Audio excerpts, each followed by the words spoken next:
शिष्य परम मंगलम, शिष्य परम मंगलम, गुरु कृपा ही केवलम, गुरु कृपा ही केवलम, शिष्य परम मंगलम,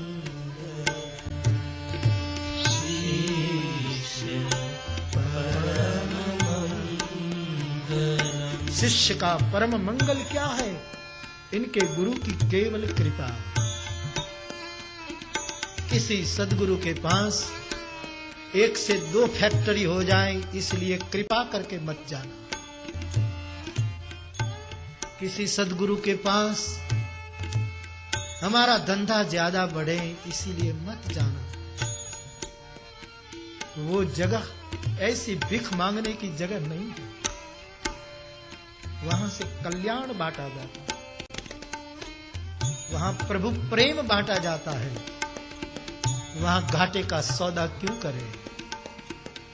शिष्य परम मंगलम, गुरु कृपा केवलम, गुरु कृपा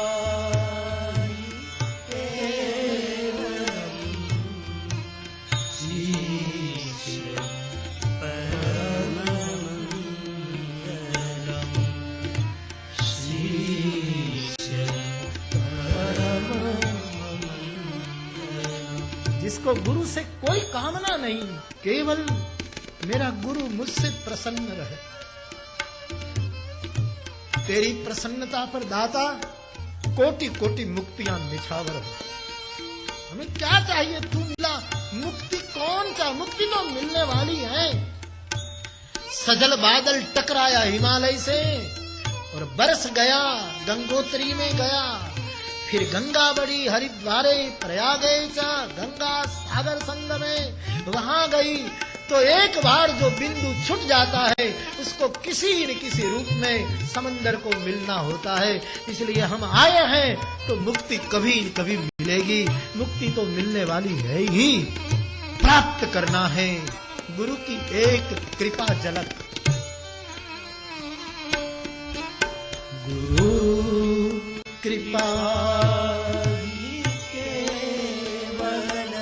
जरा सी, बिल्कुल जरा सी, क्योंकि ज्यादा कृपा पचा भी नहीं पाएंगे। तो क्या ताकत है हमारी कि गुरु की पूर्ण कृपा हम पचा सके? परमात्मा की पूर्ण कृपा को, परमात्मा की पूर्ण कृपा सब पर, पापी पर भी इतनी है, पुण्यवान पर भी इतनी है। इसलिए भागवत जी में एक शब्द आता है, तत्तेनुकंपाम सुसमीक्षमा, तत्तेनुकंपाम। ब्रह्मा जी स्तुति करते हैं परमात्मा की, तत्तेनुकंपाम समीक्षमा।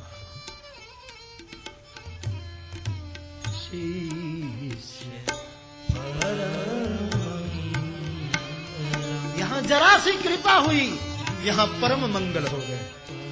कितनी छोटी सी घटना और यहां कितनी विराट संभावना।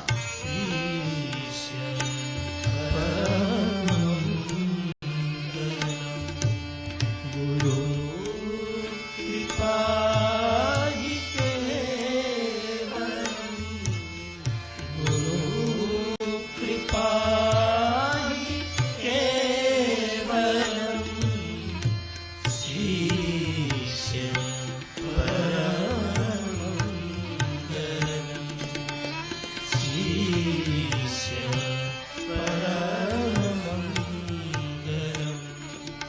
एक विदेशी बौद्ध भिक्षु ने बुद्ध चरित्र लिखा।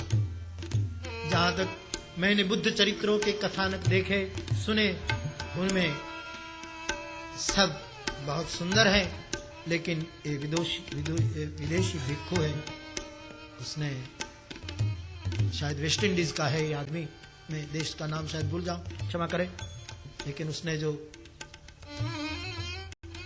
जहां चरण गौतम के एक किताब लिखी, उसमें एक जिक्र आता है बड़ा अद्भुत।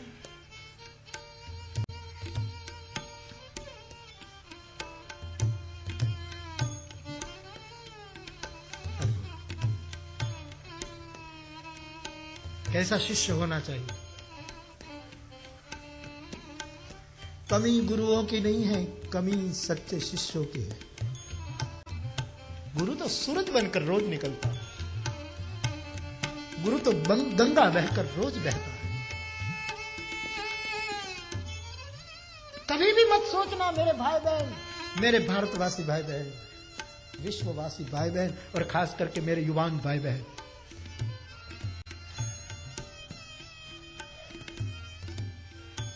गुरु न हो तो ये सृष्टि नहीं चल सकती।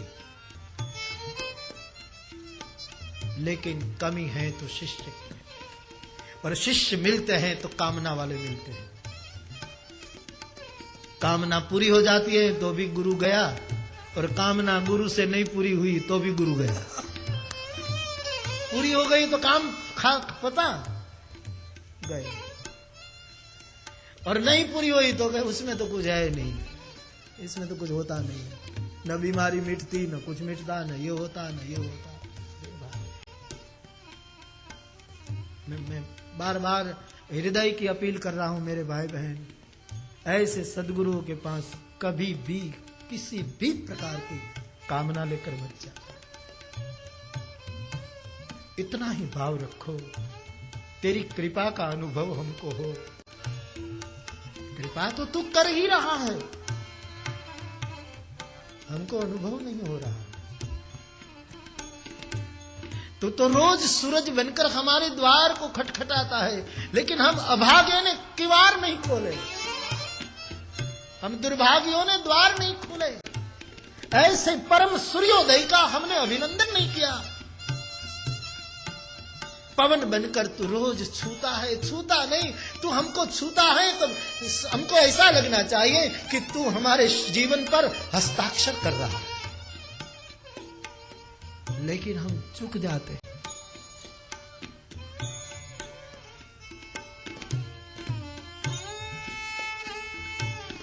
भगवान बुद्ध ने जब कह दिया अपने भिक्षुओं को, ये बड़ी करुण घटना,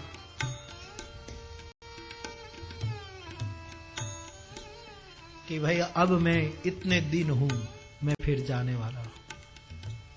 अब मैं बहुत नाचो गोपाल, सूर ने कहा था, अब मैं बहुत नाचो गोपाल।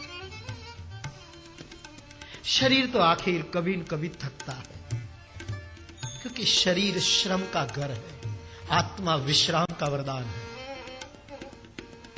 संसार में सब थकेगा, और परमात्मा में कभी कोई विश्राम के बिना रह नहीं पाए। तो देह तो थकता है बाप कभी न कभी। तो जब बुद्ध भगवान ने ये घोषणा कर दी कि अब मैं इतने समय के बाद विदा होने वाला हूं, शिष्यों पर वज्राघात हो गया।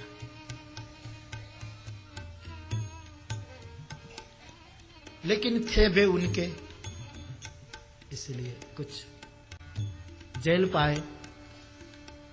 फिर कहते हैं सदगुरु का शरीर अस्वस्थ होता जा रहा है भगवान का।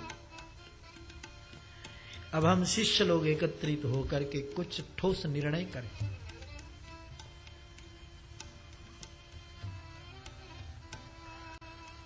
शिष्यों की जिम्मेवारी बढ़ जाती। चैतन्य महाप्रभु के बारे में भी ऐसा होता है, जब हरि बोल करके पागल की तरह जगन्नाथ के दरिये में कूदने के लिए जाते थे, तब शिष्यों ने निर्णय किया कि अब छोड़ो साधना बाधना सब, अब हमारी एक ही साधना हो कि हमारा गुरु कहीं पागल बनकर भाग न जाए। अब हमारे गुरु को हम संभाले, क्योंकि हरिनाम ने इतना बांध तोड़ दिया था सब। हरि बोल करके भाग जाते थे। शिष्यों के कड़े सुरक्षा लग जाती थी कि रात को हरि बोल करते करते कहीं इस महाभाव में हमें छोड़ न दे। बुद्ध के शिष्यों ने ये सब निर्णय किया कि अब हमारे सदगुरु को ज्यादा से ज्यादा एक ही जगह रहे, ऐसा हम दबाव डालें, अब घूमे ना, कम से कम चातुर्मास तो यहां ही करे। आज ऐसे ऐसे बहुत से नियम कुछ लगाएं उस ग्रंथ में। और सबने मिलकर एक बात पक्की की कि भगवान बुद्ध के साथ बिल्कुल सन्निकट, बिल्कुल साथ साथ एक व्यक्ति रहेगा और नाम सुना आनंद का, आनंद रहेगा उनके साथ। क्योंकि आनंद की स्मृति बहुत प्रबल है, ताकि भगवान बुद्ध जो जो बोले वो याद कर ले, वो अपनी स्मृति में रख ले, कि विश्व को एक प्रसाद मिले।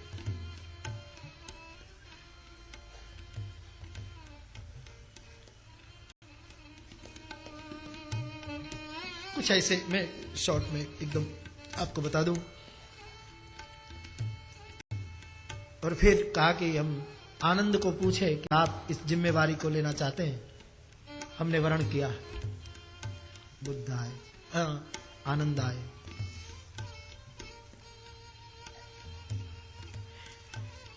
इनकी आंखें भी भरी हुई हैं, क्योंकि उसने भी सुना कि भगवान बुद्ध जाने की चर्चा कर रहे हैं।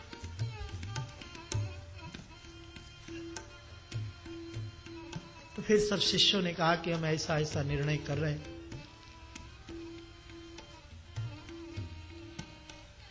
आनंद ने 2-3 बातों की स्पष्टता मांगी कि मैं भगवान के पास सदा रहूं, लेकिन 2-3 बातों की स्पष्टता भी करना चाहता हूं, आप भगवान को पूछ लीजिए। बोले क्या? कि सबसे पहले तो ये कि भगवान बुद्ध तथागत मुझे कभी भी अपनी सिवर न दे, अपने पहने कपड़े मुझे न दे। बिल्कुल उल्टा चला है आदमी। गुरु की कोई यूज की वस्तु मिल जाए साधक को तो मोक्ष मिल गया। लोगों को सदगुरु की पादुका मिलती है तो लोग नाचने लगते हैं, लोगों को लगता है कि अब सब मिल गया। और ये आदमी कामना तो कोई है ही नहीं, लेकिन वो ये कहता है कि गुरु की कोई चीज भी प्रसादी के रूप में मुझे न मिले और मुझे देने की चेष्टा भगवान न करे, पहले भगवान को ही बताओ। लोग समझ नहीं पाए कि ये क्या बात है। ये तो एक प्रकार की आक्रामकता है। तुम गुरु के पास मांगो ना, वो तो ठीक है आनंद, लेकिन भगवान यदि अपने आप तुम्हें कुछ दे तो तुम क्यों मना?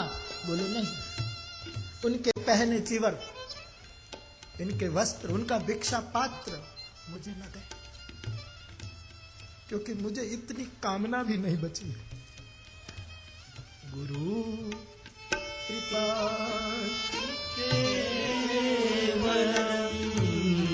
केवल कृपा चाहिए और कुछ नहीं चाहिए।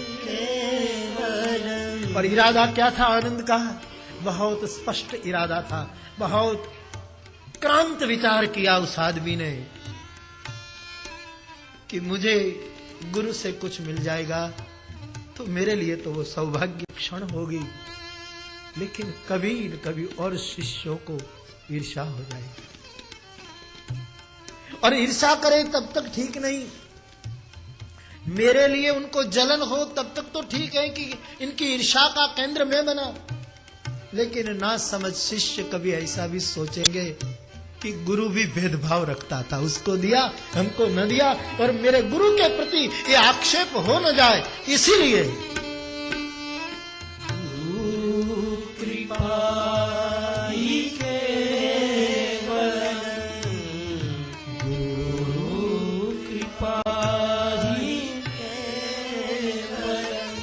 शंकर के पास क्यों मांगते हो?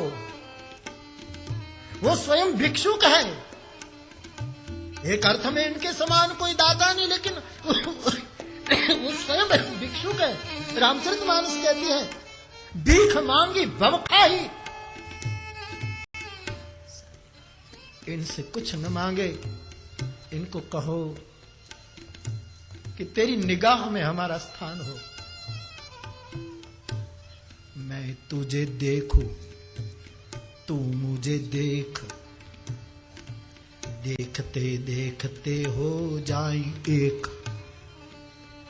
मैं तुझे देखूं, तू मुझे देख, देखते देखते हो जाए। और कुछ नहीं चाहिए।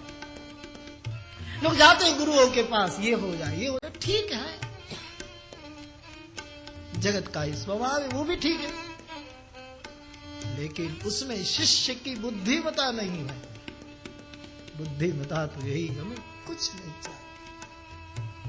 हमारे जीवन के कष्टों की शिकायत भी तेरे पास क्यों करे?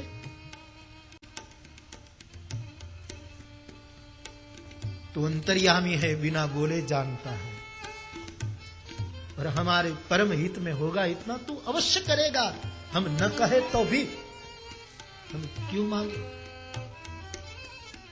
मुझे प्रसंग इसीलिए अद्भुत लगता है कि आनंद ने कहा कि बुद्ध को कबूल करवाओ कि वो कोई भी चीज अपनी यूज की हुई प्रसाद के रूप में मुझे न दे। यह है शब्द। इसका मतलब ये नहीं कि आनंद को अपने गुरु की कोई चीज मिले वो अच्छी नहीं लगती। महबूब की हर चीज महबूब होती है। शाहों की निगाहों में अजब तासीर होती है। निगाहें लुत्फ से देखे तो खाक भी अक्सीर होती है।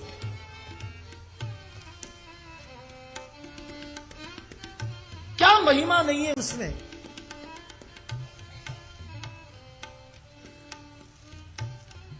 दूसरी शर्त आनंद ने यह लगाई कि कोई बड़े श्रेष्ठी के घर भिक्षा का प्रसंग हो और बुद्ध को श्रेष्ठी निमंत्रित करे और कहे कि आपके साथ 5 भिक्षु और भी आए। ऐसे समय में भगवान मेरा वर्ण 5 में न करे। हम गुरु के साथ साथ कायम हैं। गुरु जहां जाए वहां हम होते हैं।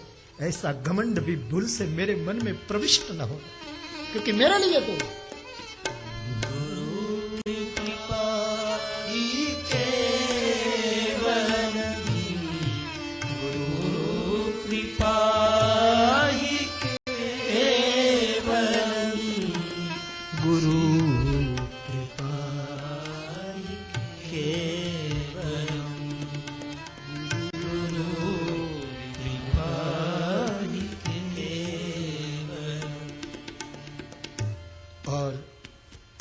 ये भी कहो बुद्ध भगवान को कि फिर मैं जितना कहूं इतना ही बोले, मैं न कहूं इतना न बोले। देखिए, मैं उसको कोई श्रम नहीं होने दूंगा और उस समय मुझे मेरी बात माननी पड़ेगी। एक और शर्त दी है, वो कुछ बोले मेरी स्मृति उसको पकड़ लेगी, लेकिन यदि कुछ बात में चुक जाऊं, भूल जाऊं, या तो और स्पष्टता चाहूं तो मैं जो पूछूं उसका खुलासा भगवान मेरे पास करे। क्योंकि विश्व को यदि प्रसाद देना है तो सोच समझ करके उसकी बातों का स्मरण रखना आवश्यक है। तो इस प्रसंग को मैं जब जब याद करता हूं तो मुझे लगता है कि कैसा शिष्य रहा होगा जिसको गुरु से कोई कामना।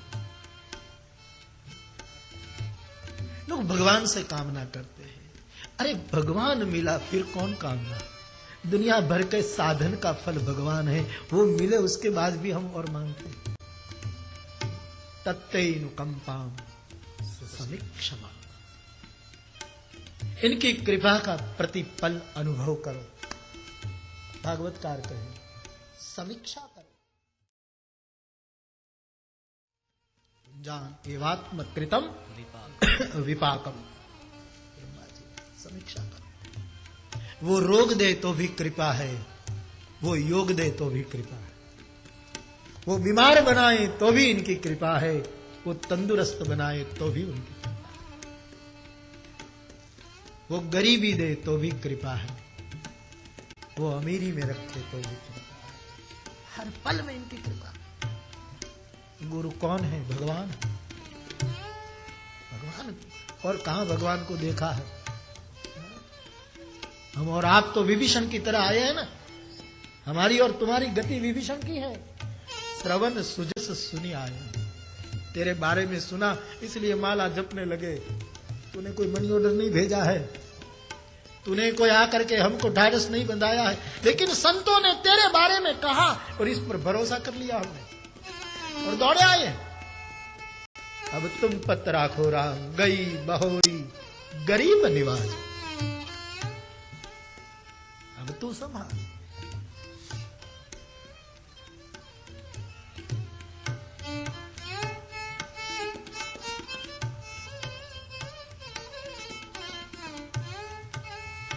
इसलिए मेरे भाई बहन, गुरु और शिष्य का संबंध ठीक से समझना हो, केवल कृपा और कुछ नहीं चाहिए, कुछ नहीं चाहिए। वो दूर रखे दूर, वो निकट रखे निकट, वो याद फरमाए फरमाए, वो भूल जाए भूल जाए, जिसमें उनकी प्रसन्नता। राजी है हम उसी में जिसमें तेरी रजा है।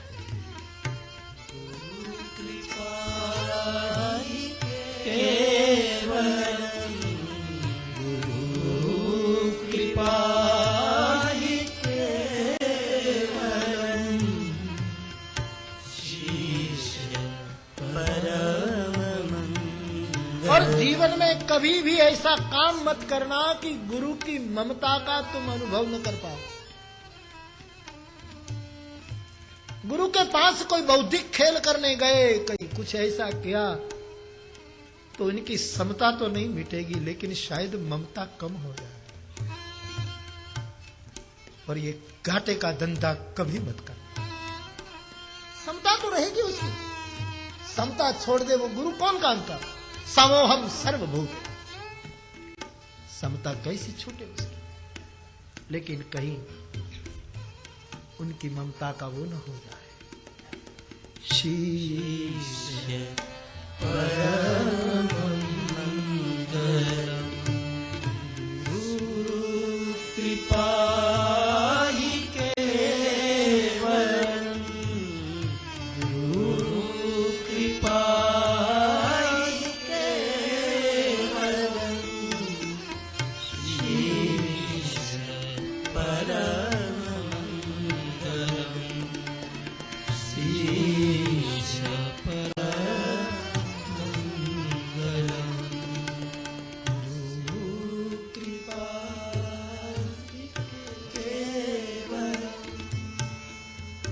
अस्थि मज्जा रक्त मांस, गुरु का पुतला इससे नहीं बनता। गुरु का स्वरूप कृपा से बनता है। इनमें कृपा ही कृपा हो। और इस देश की गुरु भक्ति, आहा हा, बारी जाम। ये कलव्य को पढ़ाया नहीं तो भी गुरु दक्षिणा में अंगूठा दे दिया। हाँ? देखिए तो गुरु निष्ठा, पढ़ाया नहीं। तर्क कर सकता था आदमी, गुरु को पिंजड़े में खड़ा कर सकता था आदमी, जवाब देने के लिए मजबूर कर सकता था आदमी, लेकिन मेरा गुरु मेरे से गुरु दक्षिणा लेने आया है। एकलव्य ने अंगूठा, हमारे एक कवि है, उसने तो कविता लिखी कि एकलव्य का अंगूठा कट गया तो रक्त तो बहा और सदियों का सूरज तपा है, लेकिन अभी रक्त सूखा नहीं, भीगा ही भीगा है, क्योंकि वो प्रश्न ही खड़ा है। ये प्रश्नार्थ अभी तक उसका समाधान नहीं हो पा रहा। कैसी गुरु निष्ठा रही हो। कितने सूरज उगे, कितने चले गए, लेकिन अंगूठे काटते समय जो रक्त निकला वो अभी लहू भीगा है, सूखा नहीं। मानी वो प्रश्न रक्त कर रहा है। क्या निष्ठा होगी। दे दिया।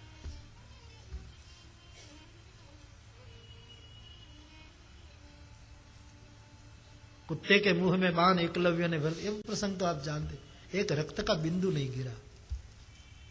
मैंने गुरु की मूर्ति से ऐसा लक्ष्य कि वध नहीं करता, केवल चुप करता।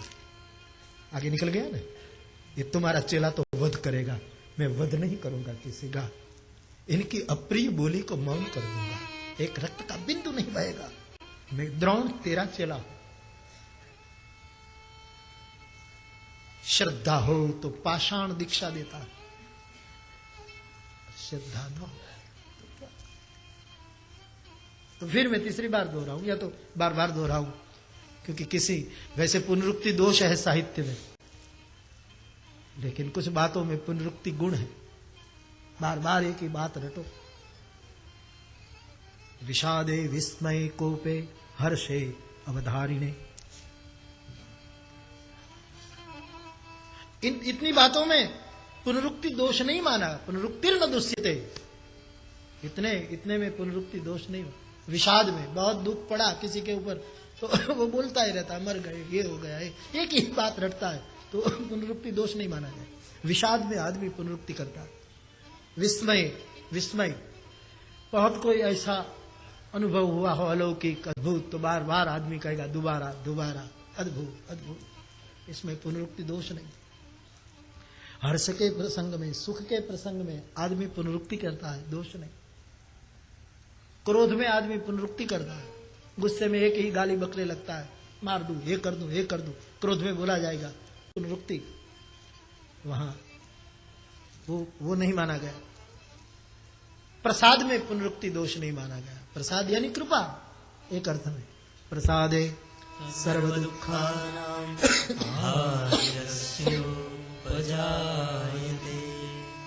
प्रसाद में पुनरुक्ति दोष नहीं। एक बार प्रसाद लो, 2 बार लो, 3 बार लो, दोष नहीं, लेना नहीं चाहिए।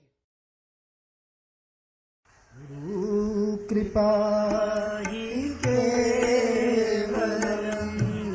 गुरु कृपा ही केवलम, शीर्ष परम मंगलम, शीर्ष परम मंगलम, गुरु कृपा